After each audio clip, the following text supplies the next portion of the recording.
Tes, tes. Baik, selamat siang, ibu-ibu, bapak-bapak, penguji untuk sidang seminar proposal tesis manajemen Magister Manajemen Keuangan Universitas Indonesia YAI. Perkenalkan, nama saya Andre Agassi, yang akan menyajikan, memaparkan proposal seminar saya dengan bentuk presentasi. Baik, kita mulai saja.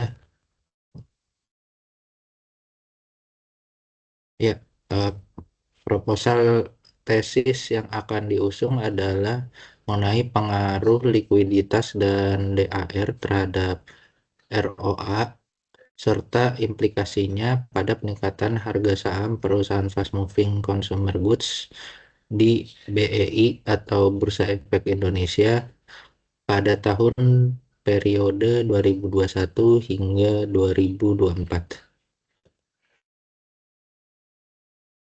Oke, pendahuluan. Uh, FMCG sendiri atau kepanjangan dari Fast Moving Consumer Goods merupakan arti yaitu barang konsumen yang bergerak cepat. Jadi perusahaan yang bergerak di FMCG adalah perusahaan manufaktur yang bergerak di bidang pengolahan dan produksi barang untuk barang-barang konsumen yang bergerak cepat itu sendiri. Nah, kategori dari FMCG itu sendiri adalah food and beverage, yaitu biasanya makan dan minuman kemasan atau cepat saji. Lalu juga personal care seperti sabun, shampoo, lalu juga yang sekarang sedang tren yaitu adalah apa itu namanya, skincare dan kosmetik. Lalu juga yang ketiga kategorinya yaitu home dan utility care seperti sabun cuci piring atau juga pembersih lantai, lalu juga apa, alat pemoles mobil seperti kit dan lain sebagainya. Oke, lalu untuk fenomena konsumsi masyarakat di Indonesia. Nah, diketahui pada kuartal ketiga tahun 2023, sektor perdagangan tradisional masih memegang kendali atas pangsa pasar dengan presentasi mencapai 83%. Sedangkan minimarket berada di posisi kedua dengan kontribusi sebesar 7%. Meskipun demikian, terdapat penurunan signifikan dalam pertumbuhan nilai sektor FMCG secara keseluruhan yang turun dari 7,2% pada kuartal ketiga tahun 2022 hanya menjadi 2,6 pada periode yang sama di tahun 2023. Di Indonesia, rumah tangga mengalokasikan sekitar 19,6 dari total pengeluaran mereka untuk produk FMCG. Nah, FMCG memiliki potensi pasar yang besar dan industri barang konsumsi cepat saji atau bisa disebut FMCG di Indonesia.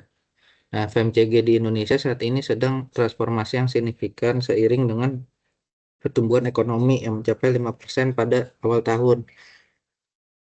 Nah, FMCG di Indonesia juga mulai mengadopsi strategi industri 4.0.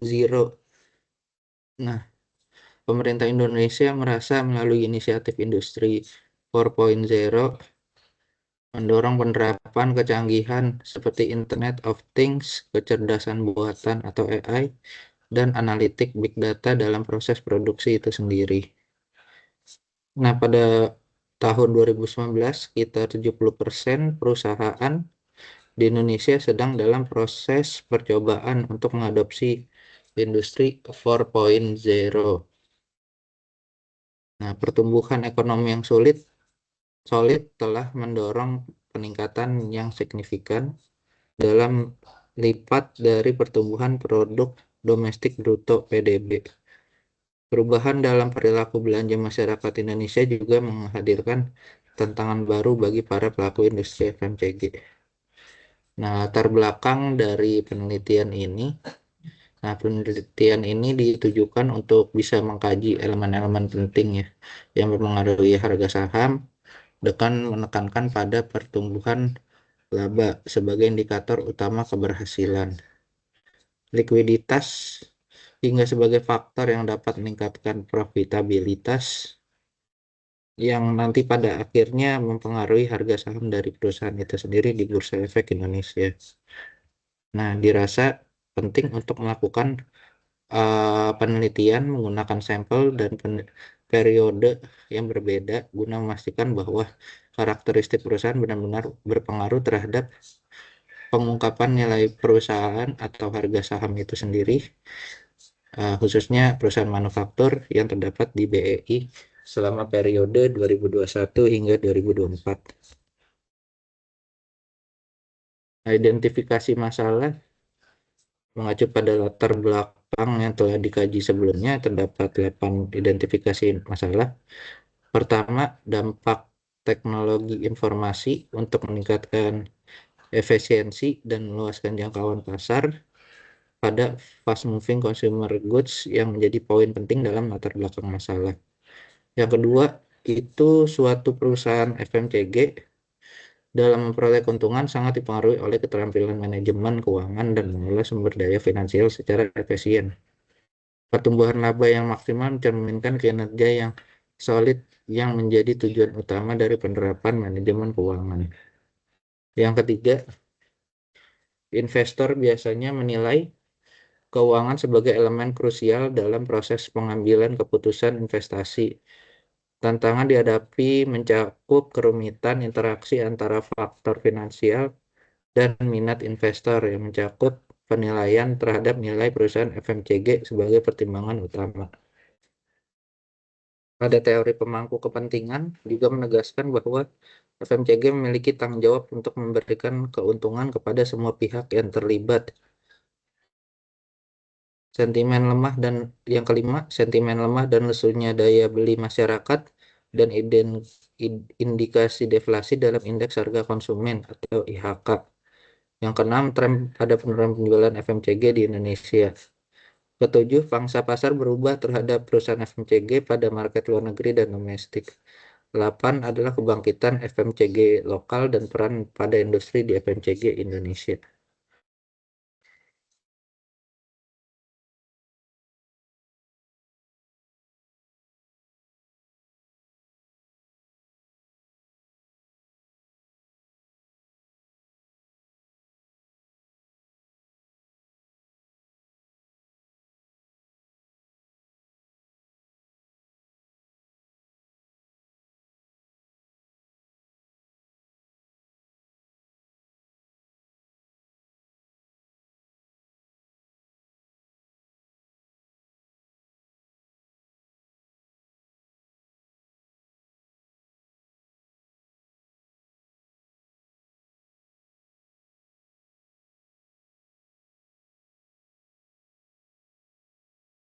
Tes, tes, tes,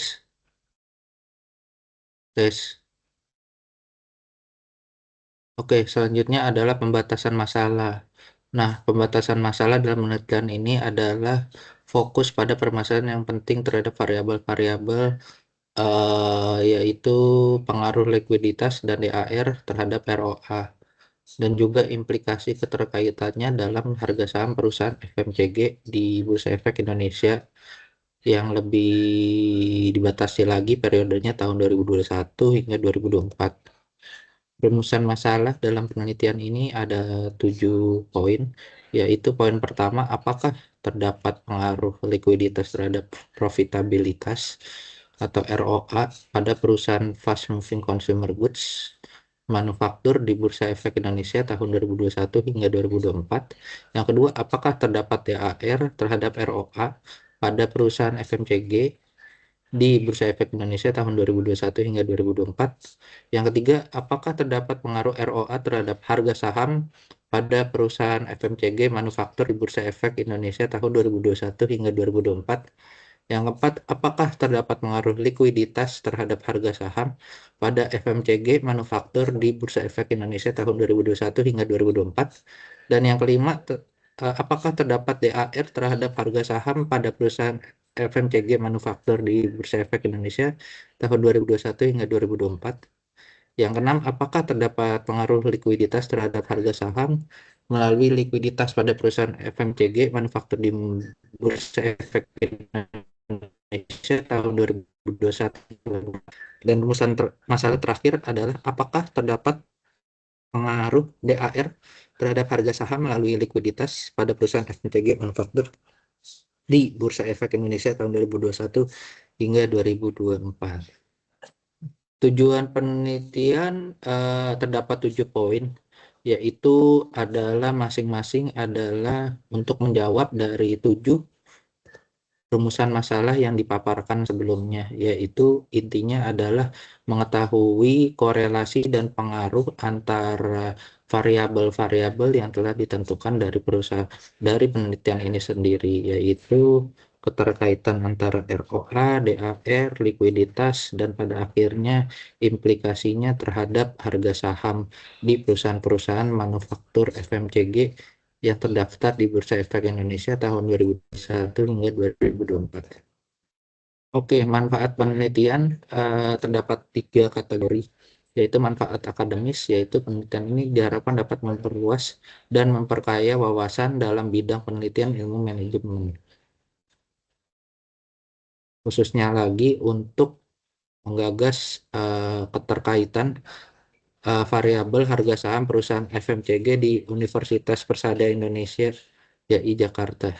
Yang kedua adalah manfaat teoritis, yaitu bertujuan untuk menerapkan pengetahuan yang telah diperoleh selama masa studi MM FEB Universitas Persada YAI Jakarta, sehingga dapat meningkatkan pemahaman dan memperluas perspektif peneliti dalam bidang manajemen.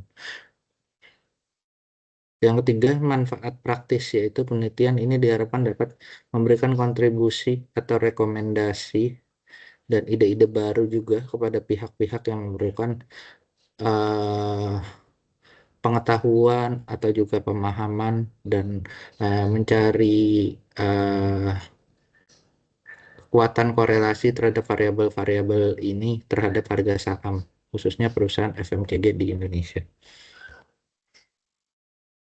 Oke, landasan teorinya itu yang pertama ada stakeholder teori, yang pada intinya keputusan keuangan mempertimbangkan dampak bagi semua stakeholder. Lalu agensi teori, bagaimana mengelola konflik kepentingan dalam pengelolaan dana perusahaan. Yang ketiga, signaling teori, yaitu manajemen memberikan sinyal positif kepada pasar untuk mengurangi ketidakpastian atau asimetri. Bagaimana memberi sinyal yang tepat kepada pasar agar dipercaya, sehingga tercipta strong fundamental, lalu juga bisa terciptanya investor trust, sehingga bisa meningkatkan harga saham pada masing-masing perusahaan itu sendiri. Oke, penelitian terdahulu terdapat 13 penelitian referensi yang digunakan sebagai dasar penelitian ini sendiri, yaitu pertama pengaruh ROA, ROE, dan DER terhadap harga saham perusahaan. Nah, ini untuk mengetahui apakah debt to equity ratio itu berpengaruh positif, di mana di penelitian ini dijelaskan bahwa DER berpengaruh positif, sehingga semakin tinggi nilai DER, harga perusahaan cenderung semakin rendah. Lalu juga yang kedua ada pengaruh profitabilitas leverage dan likuiditas terhadap financial distress FMCG non-cyclical di BEI oleh Jocelyn dan Wijaja. Lalu yang ketiga juga ada penelitian mengenai pengaruh ROA dan DER terhadap harga saham pada lembaga pembiayaan terhadap terdaftar di BEI, Yang keempat, ada penelitian dengan judul dampak debt to equity ratio, current ratio, dan return on asset terhadap harga saham pada PT Kalbe Farma Tbk periode 2003 hingga 2023. Lalu juga dapat penelitian yang berjudul pengaruh return on asset, earning price, dan debt to equity ratio terhadap harga saham pada perusahaan yang terdaftar. Lalu juga penelitian yang keenam itu adalah pengaruh CR dan DER dan ROA harga saham pada perusahaan telekomunikasi di BEI. Yang ketujuh, ada pengaruh likuiditas, profitabilitas, dan leverage terhadap harga saham pada perusahaan yang terdaftar di Bursa Efek di Indonesia. Lalu yang ke-8, pengaruh risiko keuangan terhadap harga saham. Yang ke-9, pengaruh likuiditas, profitabilitas, dan solvabilitas terhadap harga saham perusahaan LQ45 yang terdaftar pada BI periode 2018 hingga 2021. Lalu ada dampak DAR, ROA, DER, dan ROE, dan efisiensi AE terhadap harga saham, yang merupakan studi kasus perusahaan subsektor otomotif komponen yang terdaftar di Bursa Efek Indonesia periode 2014 hingga 2023. Selanjutnya berikutnya juga ada pengaruh ROA, CR, ukuran perusahaan terhadap nilai perusahaan manufaktur. Yang ke-12, pengaruh likuiditas dan probabilitas terhadap harga saham pada perusahaan food and beverage yang terdaftar di Bursa Efek Indonesia tahun 2016 hingga 2019. Yang ke-13, relevansi nilai rasio probabilitas terhadap harga saham. Nah, berikut setelah mengetahui kerangka masalah, lalu juga dibentuk suatu kerangka konseptual, yaitu di mana korelasi antara current ratio dan DAR terhadap ROA, lalu juga current ratio terhadap harga saham, dan juga DAR terhadap harga saham.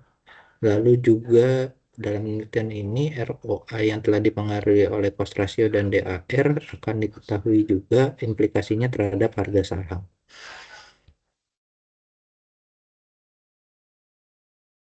Current ratio ini dipertimbangkan juga sebagai variabel independen, yaitu karena untuk mengetahui rasio antara aktiva lancar dengan kewajiban lancar.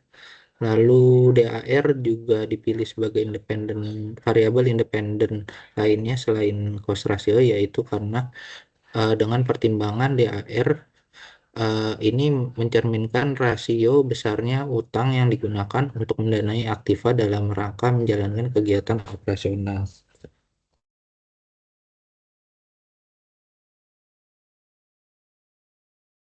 Lalu juga ada ROI itu sendiri yang dipengaruhi oleh variabel independen cost ratio dan DAR sebagai variabel intervening, di mana ROA yaitu mencerminkan kemampuan perusahaan dalam menghasilkan laba bersih berdasarkan jumlah aset yang tersedia. Lalu variabel dependennya yaitu adalah harga saham itu sendiri, yaitu harga saham nilai per lembar saham yang berlaku di pasar modal. Oke, hipotesis penelitian terdapat 7 hipotesis. Hipotesis pertama, terdapat pengaruh likuiditas terhadap profitabilitas ROA atau ROA terhadap pada perusahaan fast moving consumer good manufaktur di perusahaan Bursa Efek Indonesia tahun 2021 hingga 2024.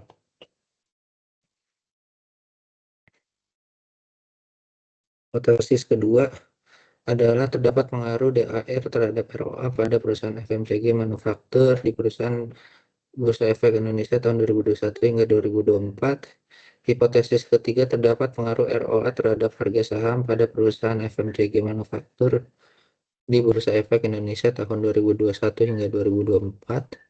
Hipotesis kelima, terdapat pengaruh DAR terhadap harga saham pada perusahaan FMCG manufaktur di Bursa Efek Indonesia tahun 2021 hingga 2024. Hipotesis keenam, terdapat pengaruh likuiditas terhadap harga saham melalui ROA pada perusahaan FMCG manufaktur di Bursa Efek Indonesia tahun 2021 hingga 2024. Hipotesis ketujuh, terdapat pengaruh DAR terhadap harga saham melalui ROA pada perusahaan FMCG manufaktur di Bursa Efek Indonesia tahun 2021 hingga 2024. Lalu untuk desainnya penelitian ini sendiri adalah pendekatan kuantitatif dengan observasinya dilakukan pada data sekunder. Lokasi penelitian adalah Bursa Efek Indonesia. Waktu penelitian yaitu bulan April hingga Juni 2025. Populasi dari penelitian ini sendiri adalah perusahaan FMCG manufaktur yang terdaftar di Bursa Efek Indonesia selama periode tahun 2012, 2021 hingga 2024, yaitu terdapat 10 perusahaan. Ya, variabel penelitian yaitu variabel independen pertama ada cost ratio, yaitu rasio antara aktiva lancar dengan kewajiban lancar, yaitu variabel keduanya yaitu DAR. Rasio ini mencerminkan besarnya utang yang digunakan untuk menandai aktiva dalam rangka menjalankan kegiatan operasional. Lalu ada variabel intervening atau ROA, kemampuan perusahaan dalam menghasilkan laba bersih berdasarkan jumlah aset yang tersedia. Lalu variabel dependennya yaitu harga saham adalah nilai per lembar saham yang berlaku di pasar modal. Untuk prosedur pengumpulan datanya, pertamanya yaitu menyusun proposal dan pengujian, revisi persetujuan para pembimbing,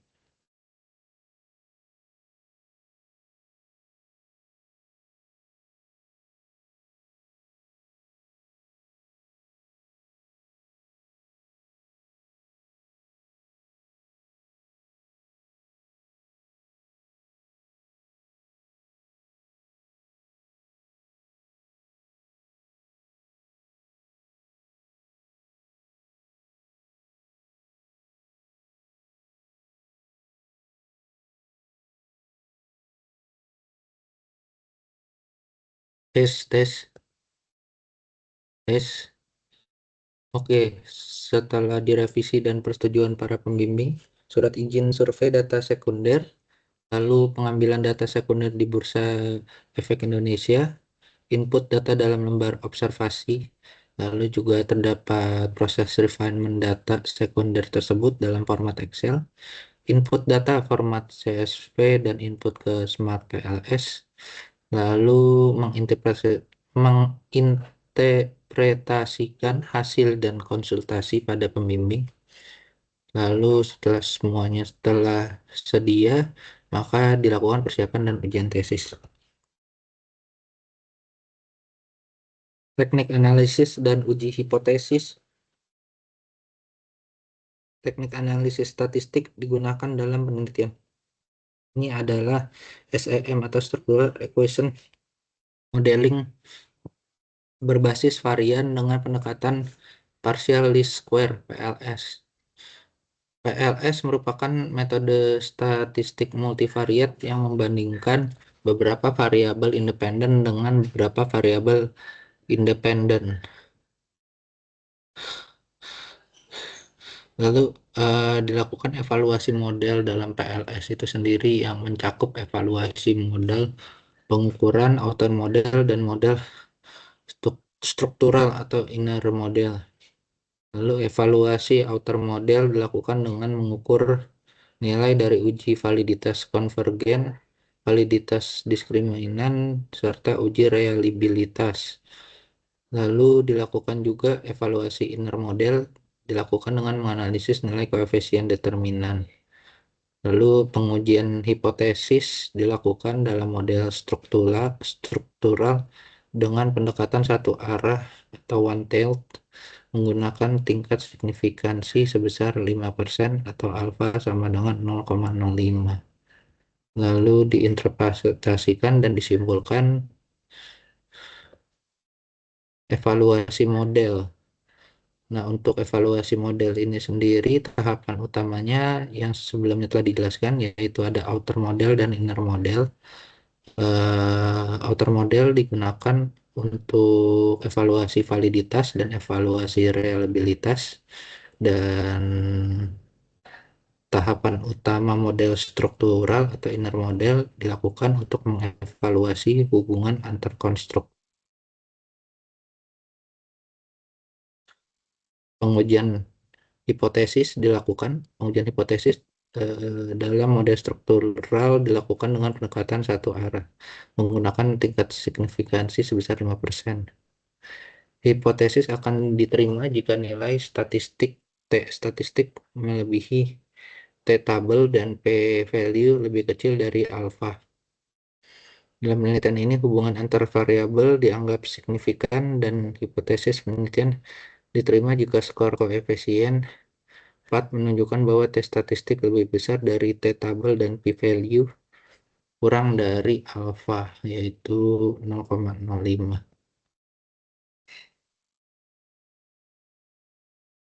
Ya, sekian. Terima kasih. Berikut telah dilakukan rekaman untuk keperluan sidang seminar proposal tesis manajemen magister manajemen oleh Andrea Gassi. Sekian dan terima kasih.